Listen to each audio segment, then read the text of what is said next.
Hello बच्चों, how are you? Hope सभी बच्चे आप लोग अच्छे होंगे।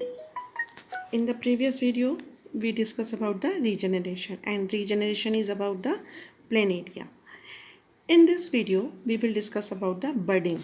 बडिंग से आपको मतलब समझ में आ रहा होगा। बडिंग का मतलब क्या होता है? बडिंग का मतलब होता है कली। क्या मतलब है? बडिंग का मतलब है कली, है ना। Organisms such as Hydra use regenerative cells for reproduction in the process of budding. Hydra जैसे जो ऑर्गेनिज्म हैं, कहाँ मिलता है हाइड्रा? हाइड्रा आप इजीली, अभी बारिश हो रही है ना, आप पानी को लेकर के किसी बॉटल में, साफ़ बॉटल में आप लेकर के बरसात वाले पानी को, ये नहर वहर में जो पानी आता है उसको जब कलेक्ट करके रख लेंगे तो उन बॉटल की दीवारों पर हाइड्रा चिपके हुए मिल जाते हैं। हाइड्रा रीजनरेटिव सेल मतलब दोबारा से उत्पन्न करने वाली, दोबारा से प्रोड्यूस करने वाली सेल उनके पास होती हैं। And this process is budding. In Hydra, a bud develops as an outer growth due to repeated cell division at one specific site. मतलब कोई एक निश्चित जगह होगी, हाइड्रा में कोई एक निश्चित जगह होगी जहाँ पर उसकी सेल डेवलप करेगी और अपने आप में डेवलप करने के बाद रिपीटेड सेल डिवीज़न करेगी, रिपीटेड सेल डिवीज़न करेगी। और सेल डिवीज़न करने के बाद एक निश्चित जगह पर वहाँ पर कलियाँ जैसे बन जाएंगी। जैसे आपने अदरक देखा होगा, अदरक देखा है ना, अदरक में छोटी छोटी छोटी छोटी बड्स निकली हुई होती हैं, उसको भी बडिंग ही बोलते हैं। सेम वैसा ही है, जहाँ पर सेल ग्रोथ कर जाए और इकट्ठी हो जाए और उसके बाद उसमें सेल डिवीज़न हो और नई सेल्स उनसे ग्रोथ होने लगे।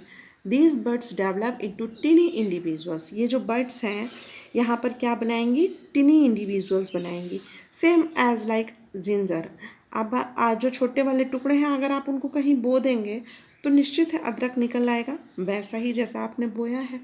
वैसे ही सेम यहाँ स्ट्रक्चर है कि ये जो बर्ड्स हैं वो टिनी इंडिविजुअल्स हैं। जब ये फुली मैच्योर हो जाएंगे तो सेम लाइक कैसे हो जाते हैं? एकदम हाइड्रा के जैसे हो जाते हैं। Detach from the parent body and become new independent individual.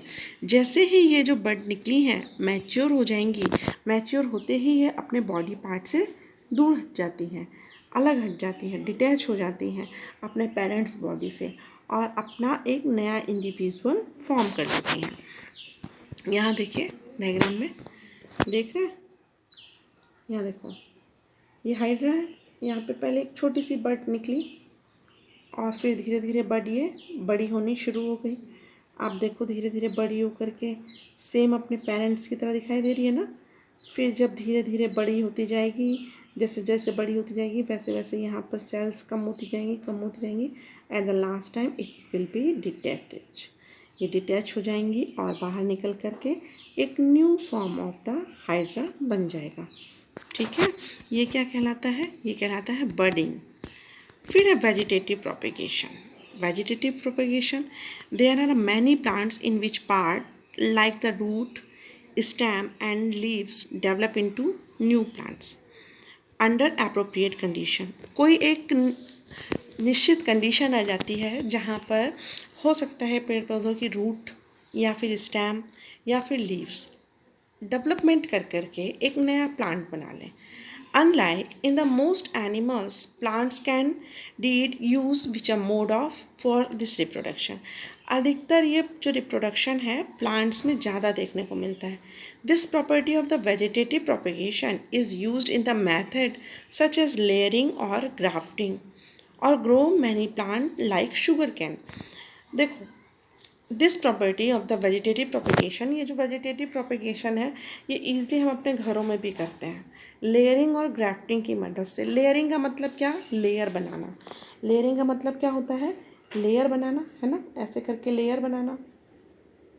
आपने देखा होगा खेतों में जो बच्चे गए होंगे, जब गन्नों को बोया जाता है चाहे आलू को बोया जाता है तो ऐसी क्यारियाँ बनी होती हैं, है ना, ऐसी क्यारियाँ बनी होती हैं और इसमें गन्ने को या आलू को लगाया जाता है। तो ये क्या है, ये लेयरिंग प्रोसेस है। क्या प्रोसेस है ये प्रोसेस लेयरिंग प्रोसेस है, जहाँ पर शुगर केन लेयरिंग प्रोसेस से लगाई जाती है, ग्राफ्टिंग करके, मतलब काट काट के, जहाँ उनकी आँख होती है वहाँ से लगाते हैं। फिर रोज़ है, गुलाब का पेड़। गुलाब का पेड़ जो है वो आप क्या करते हैं, उसकी कली बनाते हैं, है ना, कलम बनाते हैं, कलम काटते हैं उसकी, तो उसको क्या बोलते हैं, ग्राफ्टिंग बोला जाता है। उसे क्या बोलेंगे, ग्राफ्टिंग। और ग्रेप्स की भी ऐसी ग्राफ्टिंग की जाती है फॉर एग्रीकल्चरल पर्पस, ताकि हमारी जो आने वाली फसलें हैं वो अच्छी हो सकें। Plant reset bye vegetative propagation can bear flowers and the fruits earlier than those produced from the seed. Plants vegetative propagation करने के लिए अपने फूलों और अपने जो फल वाले प्लांट होते हैं जिनसे सीड मिलता है उनकी प्रॉपर देखभाल करते हैं। Such method also make possible the propagation of the plant such as banana, orange, rose, jasmine that have lost the capacity of produce seeds. Another advantage is vegetative propagation is that all plants produced are genetically similar enough to the parent plants to have all its characteristic. क्या फ़ायदा है? फ़ायदा ये है कि जो vegetative propagation का फ़ायदा ये है कि all plant produce are genetically similar, अपने माता पिता के जैसा ही संतानें उत्पन्न हो जाती हैं। अपने जो पेरेंट्स प्लांट हैं सेम उसी के जैसा प्लांट हो जाएगा। और जो वेजिटेटिव प्रोपगेशन है is that all plant produced are genetically similar enough to the parent plant to have all its characteristic. उस वेजिटेटिव प्रोपगेशन में उस प्लांट की प्रोड्यूस होगी जो जेनेटिकली सिमिलर होगी, पेरेंट्स प्लांट के सिमिलर होती है। जैसे अब आपने गुलाब के पेड़ को बोया तो वो एकदम गुलाब के जैसा ही होगा।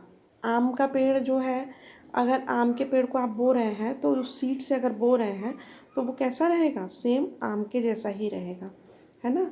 इसको क्या बोलते हैं, similar to the parent plant to all have its characteristic.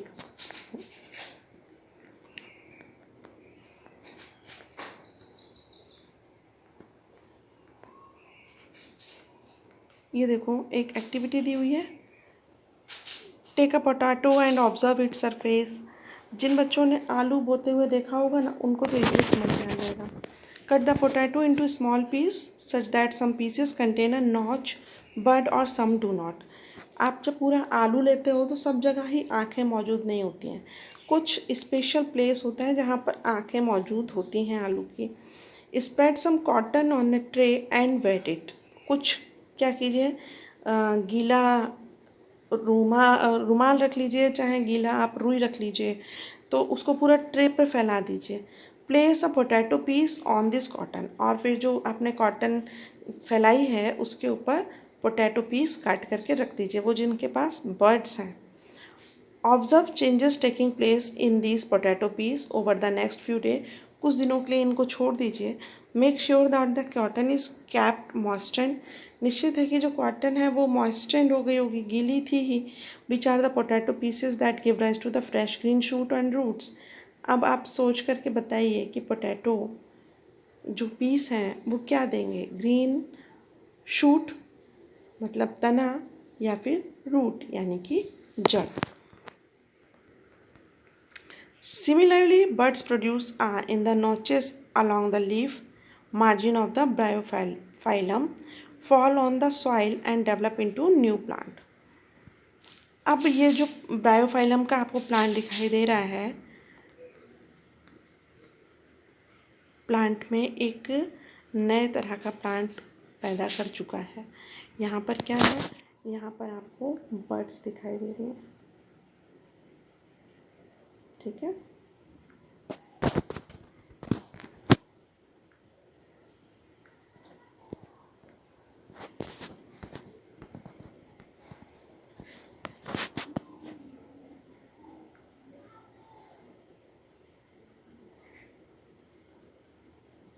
ये एक्टिविटी आपको अपनी कॉपी में लिख लेनी है, इसका कंक्लूज़न करना है, ठीक है। ये एक्टिविटी क्योंकि ये आप इजीली अपने घर पर कर सकते हैं। इसे आपको कर लेना है और अपनी कॉपी में इसके ऑब्जर्वेशन को भी लिखना है, इसके कंक्लूज़न को भी लिखना है। ओके, ठीक।